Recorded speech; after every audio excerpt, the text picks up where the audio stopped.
Em 1984, um crime violento abalou uma comunidade pacata em Utah, nos Estados Unidos. Dois irmãos, Dan e Ron Lafferty, assassinaram uma mãe e uma bebê recém-nascida de um pouco mais de 1 ano de idade e disseram que foi Deus que mandou eles fazerem isso.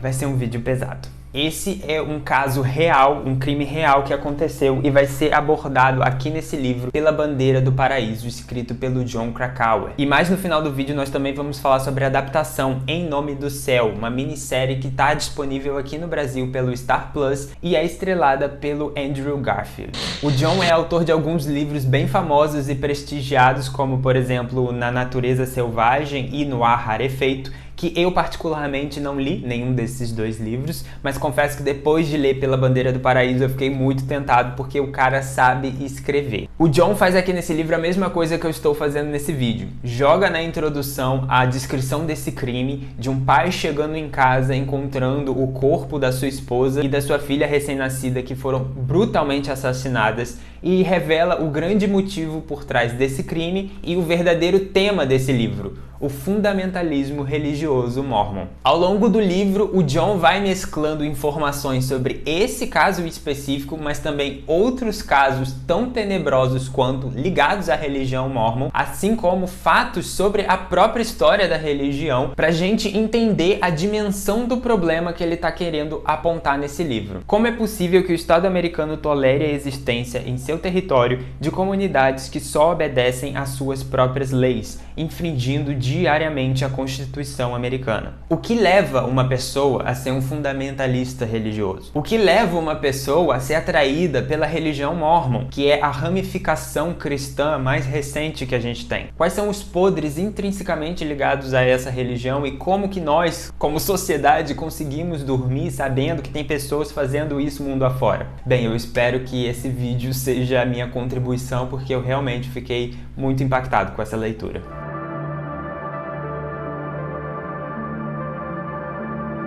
Dan e Ron Lafferty são dois irmãos de criação mórmon e um belo dia eles acordam e resolvem montar uma lista de pessoas que precisam ser eliminadas por diversos motivos. No topo da lista encontravam-se os nomes de Brenda e Erica Lafferty, que era esposa e filha do irmão mais novo dos dois, o Alan. Mesmo a Brenda sendo uma mulher de origem mórmon também, o Ron e o Dan achavam que alguns comportamentos dela eram bem pecaminosos, o que não a colocava como uma mulher de fé de verdade. Então essa influência no mundo precisava ser cortada, além de salvar o irmão mais novo das garras dela, é claro. E o bebê de um pouco mais de 1 ano, bem, ele vai crescer nessa família pecaminosa, vai ter influência dessa mãe, é melhor a gente cortar o mal pela raiz. Como se não bastasse toda essa motivação e o ato criminoso em si, que foi bem violento, o assassinato foi violento, a justificativa dada por um dos criminosos foi essa: vocês pensam que cometi um homicídio, mas isso não é verdade. Ele ainda fez questão de dizer que é inocente de qualquer crime, mas paradoxalmente não nega haver matado Brenda e Erica. Quando lhe pedem que explique a aparente contradição entre essas duas afirmações, ele responde: estava cumprindo a vontade de Deus. E isso não é crime. Quem disse esse trecho foi o Dan Lafferty, e ele genuinamente acredita que Deus mandou ele assassinar uma mulher e uma bebê de um pouco mais de 1 ano. E mesmo os homens encarando esse ato que ele cometeu como um crime, Deus inocenta ele, porque as leis de Deus são as mais justas e as leis dos homens são injustas.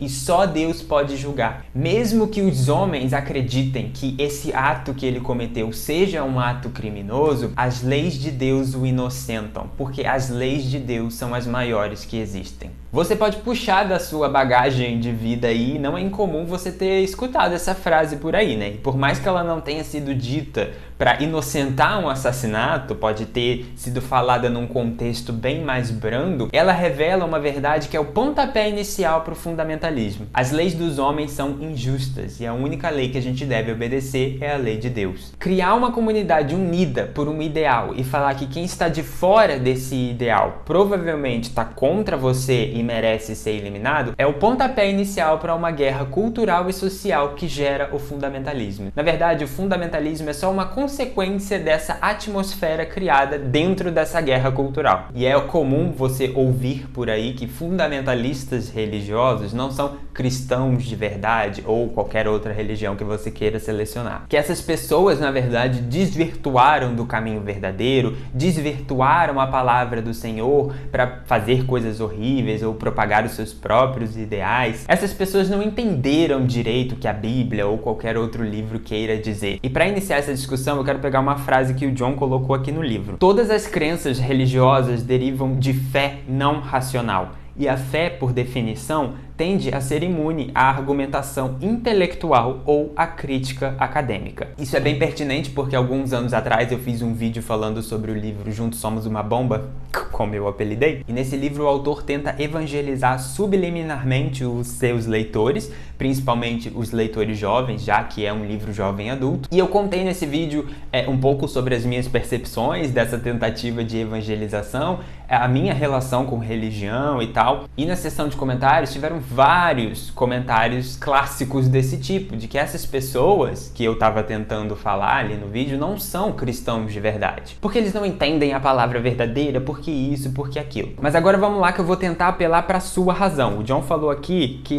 fé é imune à argumentação intelectual, mas vamos lá, eu vou tentar. Toda religião tem uma base literária, né? Uma história, um livro, um salmo, um dizer, um conto, enfim. E o que vai prevalecer dentro de cada grupo religioso é a interpretação desse texto base, correto? Tanto que existem religiões que pegam o mesmo texto como base, a diferença entre elas vai ser a interpretação desse texto, que muitas vezes é bem divergente mesmo. E se você está vendo esse vídeo, provavelmente é como eu, que está imerso dentro desse meio literário aqui na internet, e provavelmente já aconteceu isso com você. Você fez a leitura de um livro, teve a sua opinião, teve as suas impressões e assistiu em seguida alguém falando sobre aquele livro e parece que a pessoa lê um livro completamente diferente. Você tenta argumentar e pontuar objetivamente por que a opinião daquela pessoa está levemente equivocada, mas não adianta, porque a fé está imune às argumentações intelectuais. Então, se você concorda que a interpretação de textos é subjetiva, você não pode dizer que a interpretação de um texto fictício que você encara como verdade é falsa por algum motivo. Porque as interpretações podem ser divergentes. E da mesma forma que você pode olhar para esse falso cristão e falar que ele está interpretando as palavras de forma equivocada, ele pode olhar para você e falar que você é o errado da história. Que ele está tão certo que ele está disposto a se explodir e levar um monte de gente inocente junto só para entrar no paraíso. A subjetividade é a base de todas as religiões e, curiosamente, é o que destrói todas elas. E a percepção de uma pessoa ser um falso religioso por cometer atrocidades em nome da religião não vem dela, vem do pensamento secular e liberal. Foi com essas ideias vindas do iluminismo que a gente aprendeu a respeitar as diferenças, a respeitar as escolhas individuais de cada um, que cada um vai traçar o seu caminho, que cada um pode construir a sua própria história e deve ser respeitado por isso. Se fosse depender de religião, a gente estava encruzado até hoje. Os portugueses católicos vieram para cá, para o Brasil, e impuseram a religião católica a pauladas nos grupos indígenas. Os muçulmanos saem do Oriente e vão parar no Canadá querendo impor as suas ideias retrógradas nos dias de hoje. O Brasil exporta a Igreja Universal para causar conflitos nos países africanos. A Igreja Católica coberta e é permissiva com casos de pedofilia até nos dias de hoje. Religiões de povos africanos praticam mutilação de órgãos sexuais, principalmente em mulheres, até hoje. Islamistas fazendo mulheres de gato e sapato e apedrejando-as em praça pública, até os dias de hoje. Eu preciso realmente continuar? Não tem como você querer aplicar objetividade, estatística, dados científicos na religião. A religião se destrói se você fizer isso. Se o que resta para a religião, então, é a subjetividade, nós vamos ter que aceitar que é isso aí mesmo. Vamos ter que respeitar o direito de cada um exercer a sua subjetividade religiosa e viver a verdade interior em que há no seu coração. Em suma, a secularidade trouxe pra gente o que é um bom religioso e o que é um falso religioso. Mas, curiosamente, a religião só ataca a secularidade, em vez de olhar o seu próprio passado e, muitas vezes, o seu próprio presente também. Ai, vai vendo. Agora, dentro do livro, me chamou bastante a questão da religião mórmon especificamente, porque conta bastante sobre a história dela. E eu não sabia nada disso que continha aqui no livro. A religião mórmon é a ramificação cristã mais recente que a gente tem. Foi criada no século XIX. Um tal de Joseph acordou querendo ser profeta, inventou que recebeu uma mensagem divina junto com umas placas de ouro de um povo milagroso e as pessoas simplesmente acreditavam nele. No livro, Pela Bandeira do Paraíso, John traz um histórico bem rico sobre a criação da religião mórmon, como ela se difundiu pelos Estados Unidos a ponto de se tornar hoje a religião cristã que mais cresce em número de fiéis no hemisfério ocidental. Os livros de 2003 já se passaram 20 anos, então pode ser que alguns dados, principalmente valores estatísticos, de números, estejam defasados, tá? É importante levar isso em consideração, mas também é importante a gente levar em consideração a realidade do início dos anos 2000, que é impactante por si só. O Joseph, esse tal profeta, ele escreveu o Livro de Mórmon, que é a base da religião. Você provavelmente já deve ter ouvido falar dela. Nesse vídeo eu não vou focar em nada sobre a parte histórica em si da religião, vai fazer a sua leitura que você vai pegar todas as informações direitinho. O que eu vou focar nesse vídeo é na parte podre da religião que eles tentam abafar. E sim, tem bastante coisa que eles tentam abafar, mas eu vou justamente nesse vídeo focar nas partes feias, porque foram essas partes que me chamaram a atenção durante a leitura, e eu fiquei assim, de cara, como tem uma pessoa que acha isso aqui humanamente aceitável até hoje. A religião mórmon, ela tem algumas bases muito fortes e que para mim emitem um sinal de alerta de que alguma coisa precisa ser feita. E eu vou justamente destrinchar essas partes aqui no vídeo pra gente conversar, sempre com base na minha experiência e também na leitura. Se ainda não ficou claro e você quer sair desse vídeo, pelo menos faça a sua leitura do Pela Bandeira do Paraíso, tá? O link tá aqui na descrição para você conseguir o livro. É uma leitura recomendadíssima e transformadora. O primeiro ponto sobre essa religião é justamente ser uma religião recente. A humanidade seguir crenças e acreditar em situações que aconteceram 2000 anos atrás, sem uma documentação adequada, e essas histórias serem passadas de geração em geração até os dias de hoje, de uma forma que a gente não tem como comprovar se aquilo era verdade ou mentira, olha, eu até aceito. A gente não pode averiguar o fato, essa é uma ótima argumentação, então beleza, acredita no que você quiser. Agora, acreditar numa pessoa que ontem resolveu acordar querendo ser profeta, eu já acho um pouco complicado. O Joseph literalmente acordou ontem e falou, recebi umas mensagens divinas através dessa placa de ouro do povo nefita, que é a verdadeira civilização da salvação e, portanto, eu fui escolhido por Deus para passar essa mensagem para vocês e salvar as pessoas. Basicamente isso. Então nós temos esse trecho que eu já li um pouco do finalzinho para você. O livro de Mórmon sempre foi ridicularizado pelos não mórmons, mesmo antes de ter sido publicado. Os críticos assinalam que as placas de ouro, que presumivelmente provariam a autenticidade do livro, foram convenientemente devolvidas a Moroni depois que Joseph terminou a tradução, e desde então não apareceram. Estudiosos observam que nunca se encontrou na América do Norte, nem em nenhum lugar, artefatos arqueológicos ligados à civilização supostamente adiantada e extensa dos nefitas. Além disso, como história, o livro de Mórmon está coberto de escandalosos anacronismos e incoerências irreconciliáveis. Faz, por exemplo, inúmeras referências a cavalos e carroças com rodas, que não existiam no hemisfério ocidental na era pré-colombiana. Introduz na história antiga coisas como aço e a semana de 7 dias,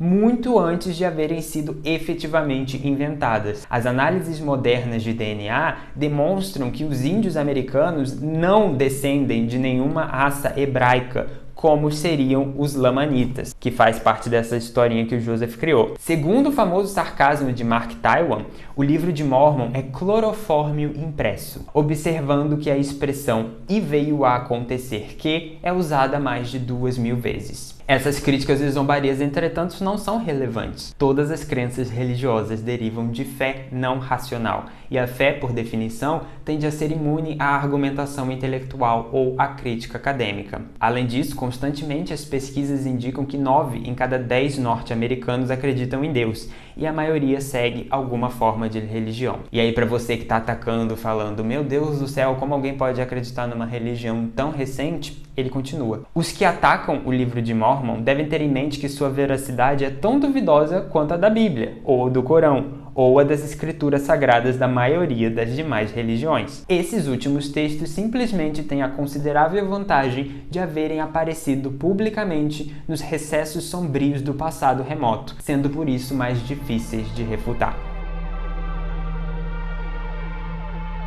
A religião mórmon também pratica desde o início da sua criação, algo que acredito a maioria das religiões também pratica, mas o famoso nós contra eles. Nós somos os certos, eles são os errados. A mensagem central do livro, o livro de Mórmon, tinha uma simplicidade atraente que definia a existência como uma luta sem ambiguidades entre o bem e o mal. Somente existem duas igrejas. Uma é a do Cordeiro de Deus e a outra é a do demônio. Portanto, quem não pertence à Igreja do Cordeiro de Deus, pertence àquela outra grande igreja, que é a mãe de todas as abominações. Hoje em dia, você consegue enxergar essa tática do nós contra eles bem forte na nossa sociedade, o que é um infortúnio, uma vez que nós estamos evoluindo, teoricamente. É uma técnica de dominação de grupo que funciona bastante e hoje no nosso mundo virtual, de bolhas virtuais, isso tem crescido bastante. Esse conflito entre pessoas de dentro e fora de um grupo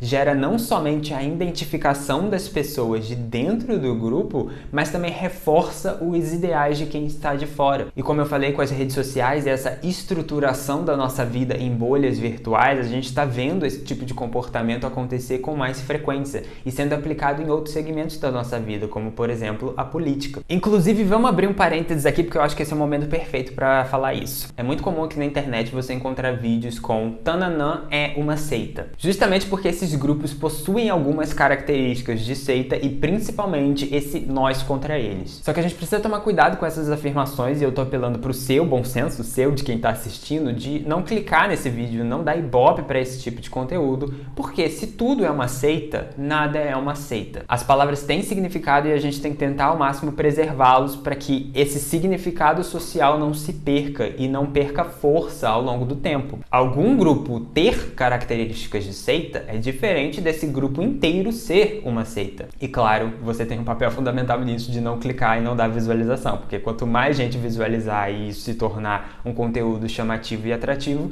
mais pessoas vão fazer. Outro exemplo de trecho aqui do livro que é aplicado à religião mórmon, mas a gente pode colocar em outros grupos diversos, não só religiosos. Os Mormons eram diferentes porque diziam ser diferentes e também porque o que afirmavam frequentemente da maneira mais desagradável possível fazia com que os demais os tratassem como tais. Assim, a ideia de diferença dos Mormons era uma invenção proposital, elaborada ao longo do tempo. Era, ao mesmo tempo, a causa e o resultado de um conflito no qual todos os participantes descobriram motivos para acentuar não o que os Mormons tinham em comum com os demais norte-americanos, o que era considerável, e sim suas diferenças. Um dos resultados do conflito foi uma ideologia que procurou transformar as auto-enunciadas dessemelhanças dos Mormons em uma conspiração contra a República dos Estados Unidos. Esse é um trecho de Lawrence Moore de Religious Outsiders and the Making of Americans. Não é do John aqui, mas está aqui no livro porque ele geralmente começa os capítulos com trechos de outros textos. Então sim, a religião mórmon adota uma postura arrogante desde a sua criação de nós somos os certos, todo o resto é o errado. Joseph pregava o que chamava de livre-arbítrio. Cada um era livre para decidir se ficaria do lado de Deus ou do lado do mal. E a decisão era inteiramente pessoal, mas ai daqueles que tomassem o caminho errado. Quem voluntariamente desprezasse o Deus de Joseph e dos santos não merecia nenhuma simpatia nem compaixão. Ai, como é bom ter livre-arbítrio. E não se engane, tá? Outras vertentes religiosas fazem isso também, num grau ou outro, e intrinsecamente toda religião acredita que ela é a única verdadeira, né? Senão ela não existiria. E é muito complicado a gente tentar classificar até que ponto isso é ruim e é terrorismo e até que ponto não é. Porque você pode argumentar para mim que um terrorismo ligado ao fundamentalismo religioso é somente quando uma pessoa vai lá e se explode, veste, né, uma bomba, se explode e leva milhares de pessoas inocentes de uma cultura e religião diferente da dela. E eu sei que são níveis diferentes, mas eu vou tentar argumentar falando que assim, e as pessoas que fazem pressão psicológica e cometem violência psicológica, muitas vezes dentro da própria família, só porque aquela pessoa não quer seguir a religião, ou tem uma escolha, ou adota uma filosofia diferente. Quantos pais que falam para os seus filhos adolescentes que eles vão para o inferno por não seguirem a religião da família? Ou porque eles têm uma escolha ou uma característica que é mal vista pela religião? E o quanto esse tipo de violência diária dentro da própria família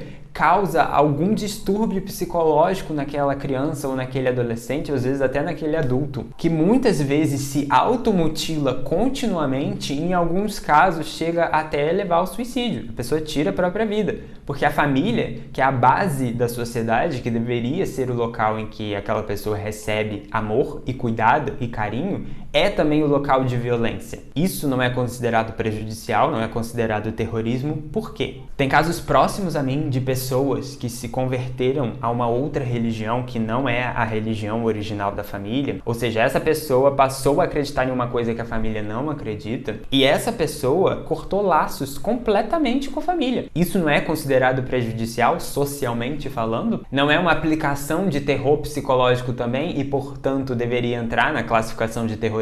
Então é bem complicado você querer dizer que a polarização religiosa só é classificada como terrorismo, só é prejudicial, quando atinge o estado mais avançado, que é a pessoa literalmente pegar em armas e tirar a vida de outras pessoas. Se atingiu aquele estado, é porque passou por vários outros mais brandos e a sociedade foi permitindo. Ah, eu posso cometer esse ato aqui? Então vamos tentar mais um pouquinho. Ah, então eu posso ir até aqui? Vamos avançar mais um pouquinho. Bem, se a sociedade está permitindo até aqui, vamos avançar mais um pouco? E aí o desastre acontece.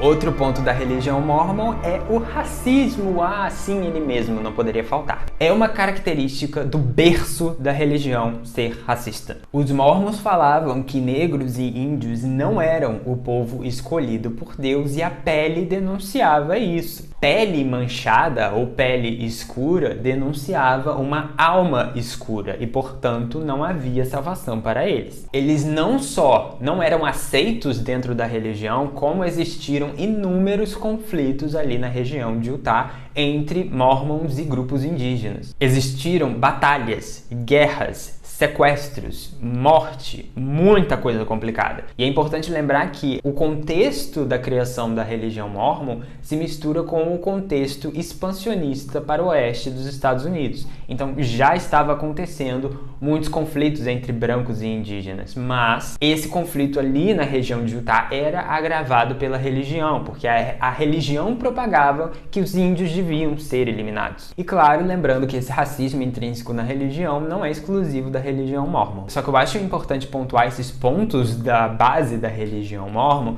porque a Igreja Católica tem mais tempo de história e já tem um histórico de mudanças culturais dentro da Igreja por causa de mudanças culturais fora da Igreja. São 2000 anos de história. No caso dos mórmons são 200 e a gente pode traçar o criador da religião e falar, essa pessoa era assim, ele propagava isso, o início da religião falava isso. E para mim, essas características são bem reveladoras. O que você acha? O livro traz o dado que foi somente em 1978 que foi permitida a admissão de homens negros no sacerdócio mórmon. ênfase no homens, porque, claro, as mulheres ainda não são permitidas. E não adianta culpar o passado, não. O seu presente também é assim. Olha só esse trecho. Agora que já não é mais membro da Igreja Fundamentalista de Jesus Cristo dos Santos dos Últimos Dias, Deloy se espanta com algumas das crenças que a religião instila em seus adeptos. Fico estarrecido, diz ele, quando relembro as coisas em que eu acreditava. Por exemplo, desde criança nos ensinaram que os negros eram horríveis, que nem sequer eram humanos. E não havia como aprender o contrário.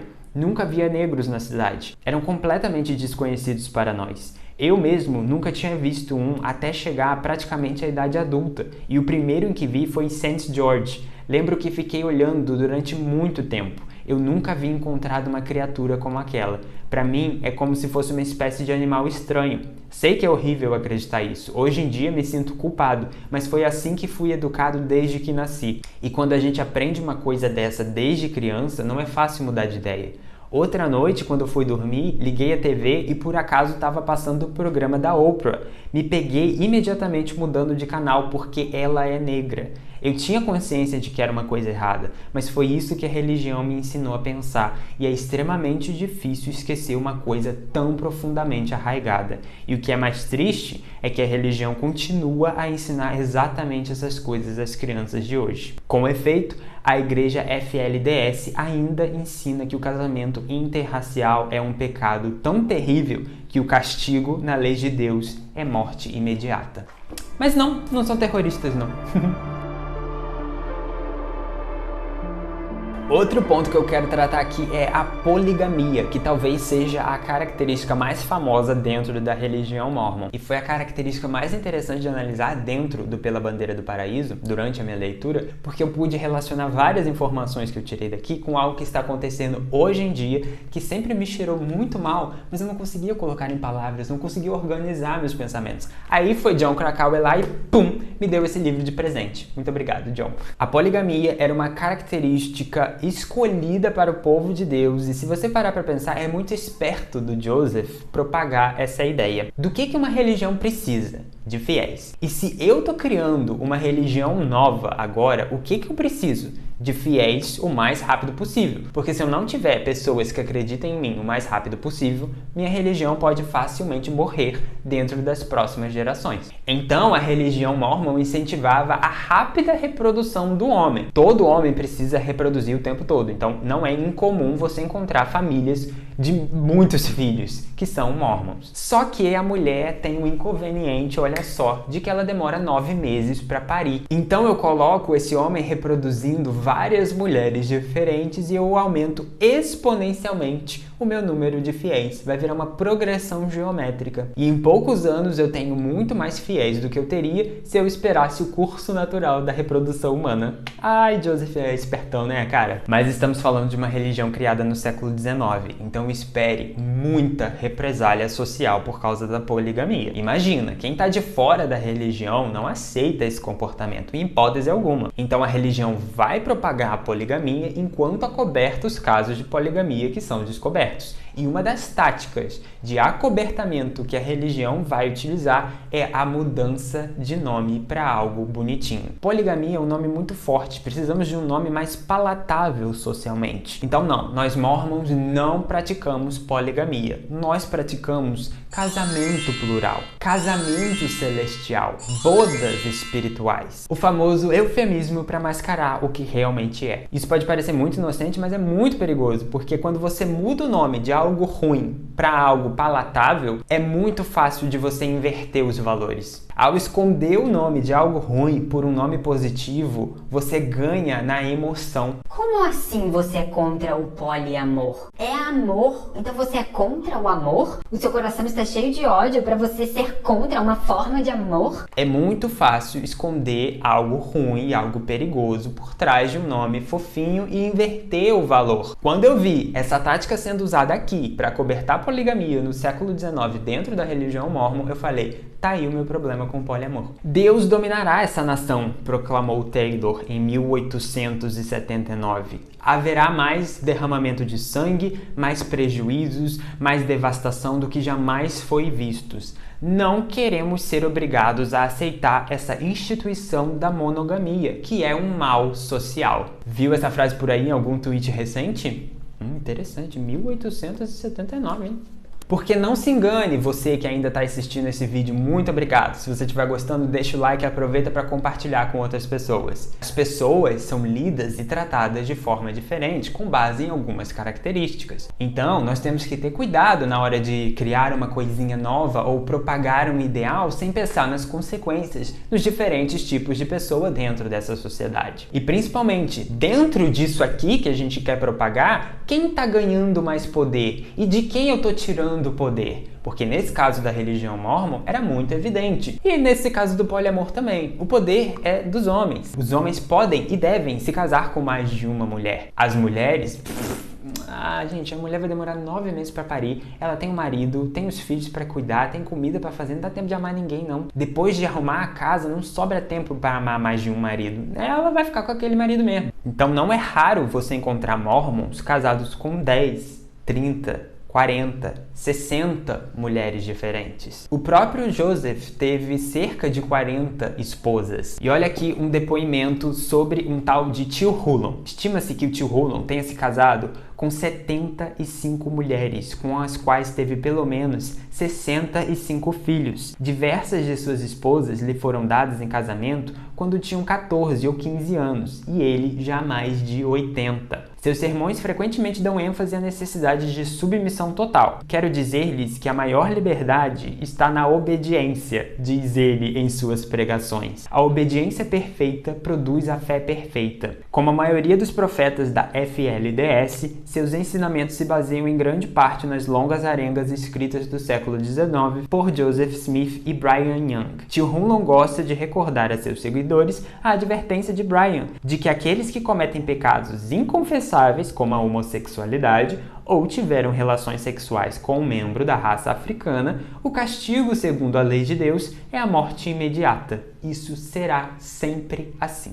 E você já deve ter percebido por esse trecho o que vai acontecer quando acabarem as mulheres adultas para serem esposadas por esses homens mormons, né? Sim, eles vão partir para as mulheres não adultas. E eu preciso te alertar que a partir de agora eu vou ler trechos bem pesados, tá bom? Então, se esse for um tópico sensível para você, tome bem cuidado. Os homens, eles não só casavam, mas eles também estupravam, óbvio, crianças e adolescentes. E em muitos casos, da própria família. Pais casavam e tinham filhos e relações sexuais com as suas próprias filhas. Porque, claro, poligamia sozinha não tá suficiente. A gente precisa misturar incesto com pedofilia aí, porque é o que a galera gosta. Entre 1840 e 1844, Deus instruiu o profeta a se casar com cerca de 40 mulheres. A maioria delas se sentiu chocada e revoltada quando Joseph lhes revelou o que o Senhor lhes reservara. Diversas eram ainda adolescentes, como Ellen Mar Kimball, de 14 anos. Embora a jovem tivessem concordado ao ouvir a explicação do profeta de que Deus ordenava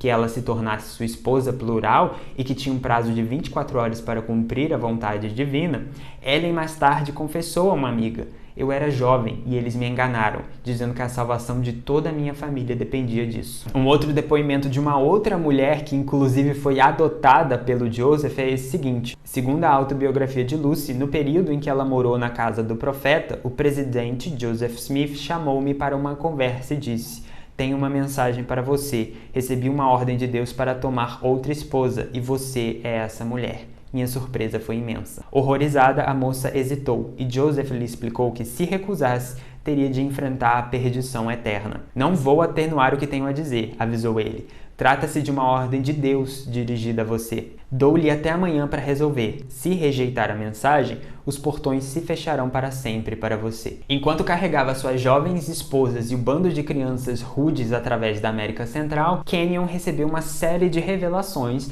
nas quais Deus lhe dizia que ele era o último profeta antes do retorno de Jesus Cristo. Com efeito, Deus lhe disse que Jesus voltaria à Terra na forma de uma criança nascida de sua pura linhagem e do ventre virgem de sua filha. Obedecendo à ordem do Senhor, ele se casou com Evangeline em junho de 1996, no dia em que ela completava 12 anos. Isto é, começou a estuprá-la sistematicamente. Segundo Evangeline, o pai acreditava que deveria começar a ter relações sexuais com ela aos 12 anos, porque foi nessa época que Maria, a primeira mãe de Jesus, foi fecundada. Kenyon estava convencido, ao que ela diz, de que ninguém mais tinha o sangue suficientemente puro para gerar o filho do homem, em letra maiúscula. Quando Kenyon violentava Evangeline, ela recorda que ele lhe dizia que eu iria para o inferno porque não estava sendo submissa. Como ela continuava a resistir, Ele me jogava no chão, me dava soco e tapava minha boca quando eu tentava gritar. Por fim, para não ser espancada, ela começou a ceder passivamente às investidas sexuais do pai, que já tinha 60 anos. Eu estava com um pouco mais de 12, afirma Evangeline, com extraordinária tranquilidade. Eu não sabia o que estava me acontecendo, mas não gostava.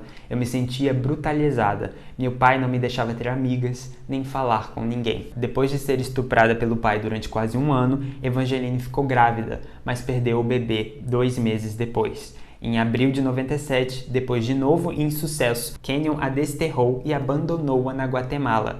Faltavam 2 meses para que ela completasse 13 anos. E esse comportamento novamente é passado de geração em geração até os dias de hoje. Olha só esse depoimento. Apesar da atmosfera de repressão sexual, ou talvez exatamente por causa dela, o incesto e outros comportamentos agressivos são muito comuns, embora os abusos sejam claramente desconsiderados. Debbie recorda meninos mais velhos levando meninas de até 4 anos a um grande celeiro branco atrás da escola para brincar de vacas e touros, entre os fardos de feno. Um menino que se tornaria membro preeminente da direção da igreja estuprou uma das amigas de Debbie quando ele tinha 12 anos e a menina 7. Quando ela própria tinha 4, diz Debbie, o irmão de Winston, Andrew Blackmore, de 14, enfiou um graveto em minha vagina e deixou lá algum tempo, mandando que eu ficasse quieta e não me movesse. É muito triste você ler aqui nesse livro o depoimento de mulheres, de crianças, de adolescentes, sendo permissivas a esse tipo de violência, aceitarem sofrer esse tipo de violência com base em visões e mensagens divinas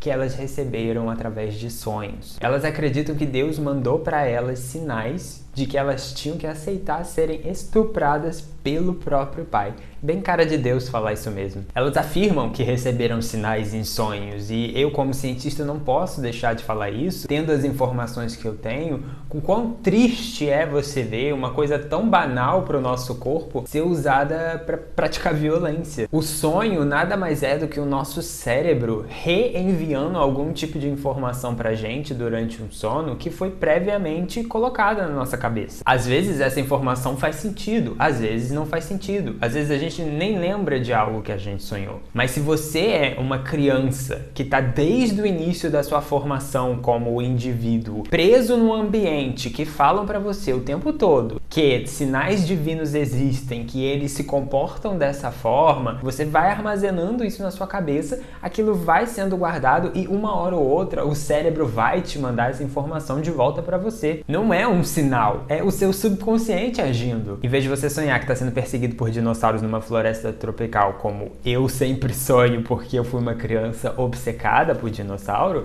você está sonhando que uma pomba está vindo te mandar uma mensagem ou uma luz celestial vindo do cosmos atingindo o seu coração, o que quer que seja. E a verdade mais verdadeira sobre sinais é que se você estiver procurando qualquer coisa pode ser interpretado como um sinal. E o ponto desse vídeo é justamente mostrar como as interpretações sobre fatos são bem perigosas, né? E é realmente muito triste ver que algo tão banal quanto o sonho pode ser usada para sustentar pedofilia e violência sexual e incesto e um monte de coisa ruim. E o pior é fazer a vítima acreditar que sofrer esse tipo de violência é o certo, que Deus genuinamente quer que ela sofra por um bem maior. E olha, hoje em dia é muito fácil de acobertar críticas com estou ofendido, estou me sentindo muito desconfortável, porque tem gente medíocre que acredita que isso é argumento. E se você tá vendo esse vídeo, tá muito desconfortável e ofendido porque eu tô aqui denunciando racismo, poligamia, violência sexual, violência psicológica, estupro, incesto e o que quer que seja mais, desculpa a sinceridade, mas é pra você se sentir ofendido mesmo.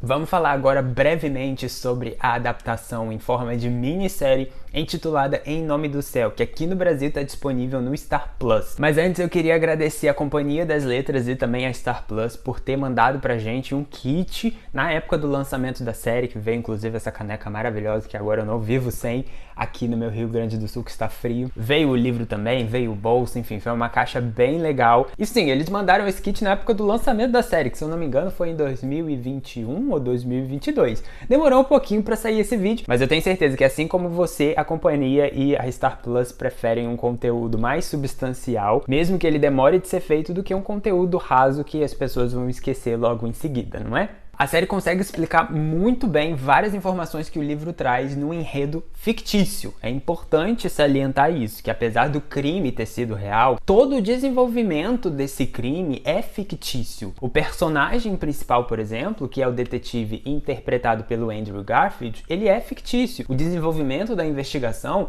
não aconteceu necessariamente daquela forma. A série ela consegue pegar esse embasamento verídico e criar uma história de ficção em cima para inserir as informações que o John colocou aqui no livro. O fato do personagem principal, o detetive, ser um homem da religião mórmon faz muita diferença nessa série. O parceiro dele na investigação vai ser um detetive de origem indígena. E isso vai gerar oportunidades para a série explorar esses conflitos que eu comentei no vídeo da história da religião mórmon com as tribos indígenas locais. E também um pouco desse racismo intrínseco à religião mórmon. Então a série consegue criar um enredo envolvente e interessante que vai mesclando e fazendo vários paralelos com a história real da religião. É claro que tem alguns momentos que a série fica muito palestrinha, falando assim: ah, você acha que isso aqui é muita loucura da minha cabeça? Não, olha só, quando a nossa religião foi criada, aconteceu exatamente assim. Tem alguns momentos assim meio palestrinha de quebra para explicar, mas eu também não vejo de que outra forma isso poderia ter sido feito na série. Até porque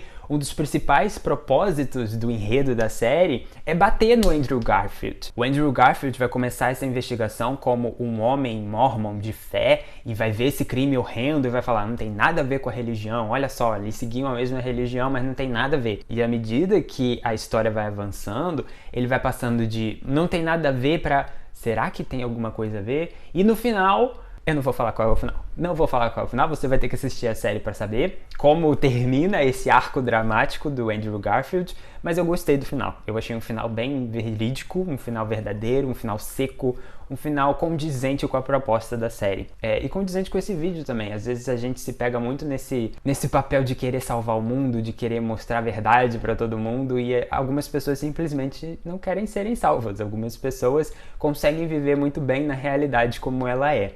Não é o meu caso.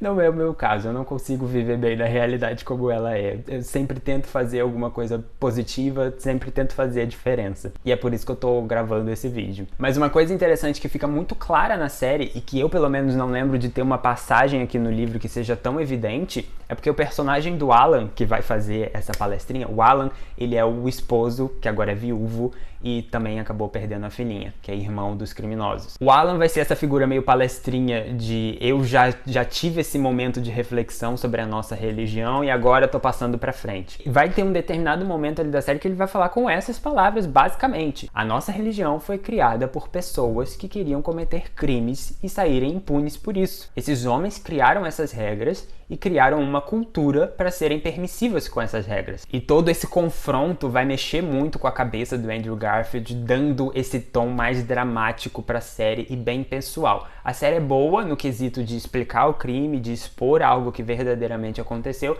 mas ela também consegue criar uma história fictícia de drama de um homem em conflito com a sua religião, em conflito com as suas crenças. Eu gostei bastante da série. Se você já assistiu, me conta aí nos comentários o que você achou. A mensagem do livro e a mensagem que eu tentei passar aqui pra você é que o crime cometido pelo Dan e pelo Ron Lafferty é um crime produto de um ideal religioso, mas o ideal religioso também é criminoso. E eu espero que isso te faça refletir sobre a sua realidade, sobre as suas vivências, sobre as pessoas no seu entorno. E lembre-se de que se te estão pedindo para parar de questionar, questione 10 vezes mais, porque alguma coisa suja tá por trás. Se questione, aprenda, busca informação, porque só isso vai te salvar das garras de pessoas ruins que querem te manipular. E como complemento da sua leitura, como eu disse, o livro tem 20 anos. Tem essa belezura que está há 20 anos no mercado e eu nunca vi ninguém falando sobre essa leitura. Pois é, mas por ter 20 anos tem alguns detalhes sobre o crime que estão faltando aqui. O livro é de 2003 e ele termina nessa briga judicial pela sentença dos dois irmãos. O Dan escapa da sentença de morte, apesar dele ser condenado culpado também. Mas o Ron, ele é condenado, ele é culpado e ele vai estar em prisão na iminência da sentença de morte. Só que termina o livro nessa enrolação de vamos passar para uma próxima audiência para decidir, aí passa para uma próxima, passa para outra, um bolorô ali que, enfim, advogados tentem compreender, por favor. Eu confesso que sou muito colérico, já tinha mandado ele pro fuzilamento há muito tempo. Então o livro termina batendo a tecla falando que em alguns meses ele teria a última audiência e ali com certeza sairia a sentença dele de como seria a morte, etc, etc. 2003, hein? Pois eu não entrei na internet e descobri que ele ficou enrolando até 2019, quando ele finalmente faleceu, e ele faleceu dentro da cadeia por causas naturais. O cara conseguiu enrolar por mais de 30 anos essa sentença de morte. Por 30 anos ele escapou de pagar pelo crime que ele cometeu e ele morreu na paz da cadeia, tranquilamente na sua cela. Se isso não é a prova de que Deus está do lado dele, eu não sei mais o que é prova para você. Para terminar esse vídeo, as palavras de um ex-mormon. A ingenuidade das pessoas é extraordinária, mas temos de reconhecer que a religião é um grande consolo. Ela dá as respostas, simplifica a vida. Nada nos faz sentir melhor do que obedecer ao profeta. Se estivermos tratando de algum tema controvertido, ou se, por exemplo, estivermos devendo dinheiro a alguém e não soubermos como pagar, podemos ir visitar o profeta e ele é capaz de dizer: você não precisa pagar. O Senhor diz que não há problema. E se fizermos o que o profeta manda, toda a responsabilidade por nossas ações fica nas mãos dele. Podemos nos recusar a pagar e até mesmo matar alguém ou outra coisa qualquer e nos sentirmos perfeitamente à vontade. E isso é, na verdade, o que em grande parte mantém a religião coesa. Não precisamos tomar decisões críticas, nem sermos responsáveis por nossos atos. Se você quer saber a verdade, creio que as pessoas que estão na religião, a gente que mora em Colorado City, são provavelmente mais felizes e em geral do que as que estão do lado de fora. Mas algumas coisas na vida são mais importantes do que ser feliz. Por exemplo, ser livre para pensar por si mesmo. Até a nossa próxima leitura. Um beijo. Tchau.